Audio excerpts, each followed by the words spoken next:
السلام عليكم ورحمة الله تعالى وبركاته. بسم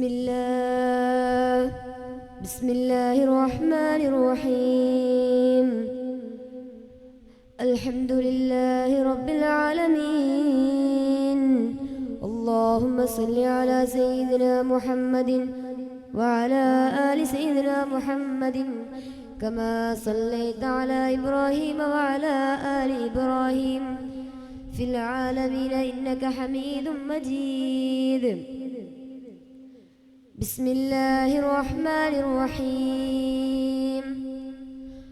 قال رب اشرح لي صدري ويسر لي أمري واحلل عقدة من لساني يفقه قولي.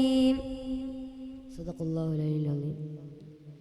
وما توفيقي إلا بالله عليه توكلت وإليه أنيب. يا رب بالمصطفى بلغ مقاصدنا واغفر لنا ما مضى يا واسع الكرم. ബഹുമാനാദരവുന്ന ഉസ്താദുമാരെ, പ്രിയപ്പെട്ട കൂട്ടുകാരെ, ഞാൻ ഇന്ന് നിങ്ങളുടെ മുമ്പിൽ അവതരിപ്പിക്കുന്നത് ഹുബ്ബുൻ നബി അഥവാ മുത്തനബിയോടുള്ള സ്നേഹത്തെക്കുറിച്ചാണ്. അള്ളാഹു അതിന് പറയാൻ തൗഫീഖ് നൽകുമാറാകട്ടെ. ആമീൻ.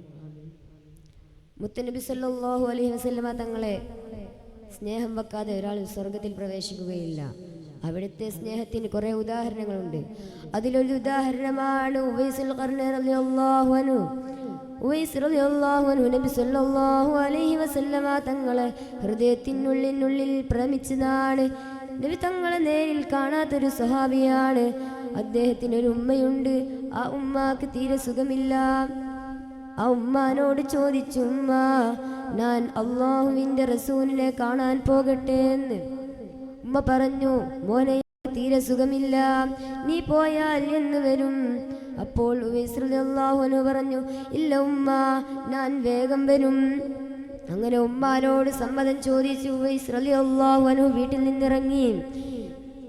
1000 കിലോമീറ്റർ താണ്ടി മദീനയിലെത്തിയപ്പോൾ മുത്തുനബി സല്ലല്ലാഹു അലൈഹി വസല്ലമ തങ്ങൾ അവിടെയില്ലായിരുന്നു. എന്തോ കാര്യത്തിന് വേണ്ടി വേറെ എവിടെയോ പോയതാണ്. മുത്തുനബി സല്ലല്ലാഹു അലൈഹി വസല്ലമ തങ്ങൾ എന്ന് വരുമെന്ന് ചോദിച്ചപ്പോൾ പറഞ്ഞു, മുത്തുനബി വരാൻ 2-3 ആഴ്ചകളാകും. ഉവൈസ് റളിയല്ലാഹു അൻഹു ആലോചിക്കുകയാണ്, മദീനയിൽ നിൽക്കണോ യമനിലേക്ക് പോകണോ എന്ന്. അപ്പോഴാണ് ഉമ്മ പറഞ്ഞത് ഓർമ്മ വന്നത്. ഒന്നും നോക്കിയില്ല, വേഗം വീട്ടിലേക്ക് മടങ്ങി. എന്തുകൊണ്ടാണ് ഉവൈസ് റളിയല്ലാഹു അൻഹു വീട്ടിലേക്ക് മടങ്ങാൻ കാരണം? ഉമ്മയോടുള്ള സ്നേഹം കൊണ്ടാണ്. നബി സല്ലല്ലാഹു അലൈഹി വസല്ലമ തങ്ങൾ പറയുന്നു, ലഹു ഉമ്മുൻ ഹുവ ബാറും ബിഹാ. ഒരു ഉമ്മയുണ്ട്, ആ ഉമ്മാനോട് വളരെ ഇഷ്ടമാണ്. ആ ഉമ്മാക്ക് സേവനം ചെയ്യുന്ന ഒരേ ഒരു മോനാണ്. നബി സല്ലല്ലാഹു അലൈഹി വസല്ലമ തങ്ങൾ നബി തങ്ങളുടെ കാലം കഴിഞ്ഞു. സിദ്ദീഖ് റളിയല്ലാഹു അൻഹു ഭരണത്തിൽ കയറി. എല്ലാ ഹജ്ജിന്റെ മാസം വരുമ്പോഴും ചോദിക്കാറുണ്ട്, ഉവൈസ് എന്നവർ ഇവിടെയുണ്ടോ എന്ന്. പക്ഷെ ഹജ്ജിന് വരാറില്ല. സിദ്ദീഖ് റളിയല്ലാഹു അൻഹു 2 കൊല്ലം കഴിഞ്ഞപ്പോൾ മരിച്ചുപോയി. ഉമർ എന്നവർ ഭരണത്തിൽ കയറി. ഹജ്ജിന്റെ മാസം വന്നപ്പോൾ ചോദിച്ചു, ഉവൈസ് എന്നവർ ഇവിടെയുണ്ടോ എന്ന്. പക്ഷെ അപ്പോഴും ഹജ്ജിന് വന്നിട്ടില്ല.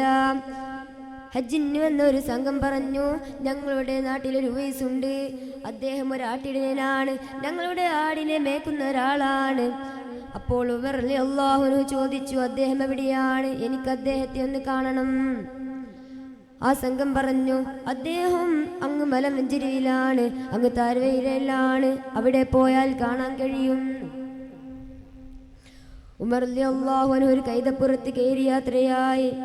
അവിടെ എത്തിയപ്പോൾ ആടുകൾ ഒരു ഭാഗത്ത് മേയുകയും ഉവൈസ് റളിയല്ലാഹു അൻഹു ഒരു വടി കുത്തിവെച്ച് മറയായി നിസ്കരിക്കുകയാണ്. നിസ്കാരം ദീർഘമായി നീണ്ടു നിന്നു. ഉമർ റളിയല്ലാഹു അൻഹു നിസ്കാരം കഴിഞ്ഞപ്പോൾ ചോദിച്ചു, അഅൻത ഉവൈസുൻ ആമിരി, നിങ്ങളാണോ ആമിരിന്റെ മകൻ ഉവൈസ് എന്നവർ? അപ്പോൾ ഉവൈസ് റളിയല്ലാഹു അൻഹു ഖാല നഅം, അതെ, ഞാൻ തന്നെയാണ് ആമിരിന്റെ മകൻ ഉവൈസ്.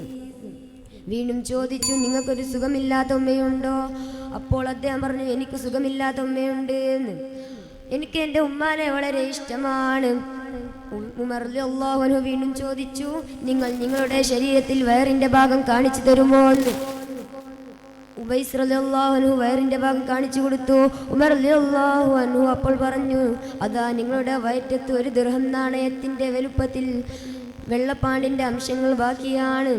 ഉമർ റളിയല്ലാഹു അൻഹു അദ്ദേഹത്തെ കെട്ടിപ്പിടിച്ചുകൊണ്ട് പറഞ്ഞു, നിങ്ങളോട് നബി സല്ലല്ലാഹു അലൈഹി വസല്ലമ തങ്ങൾ ദുആ വസീയത്ത് ചെയ്തിട്ടുണ്ട്, നിങ്ങളുടെ ദുആ അല്ലാഹു സ്വീകരിക്കുമെന്ന്.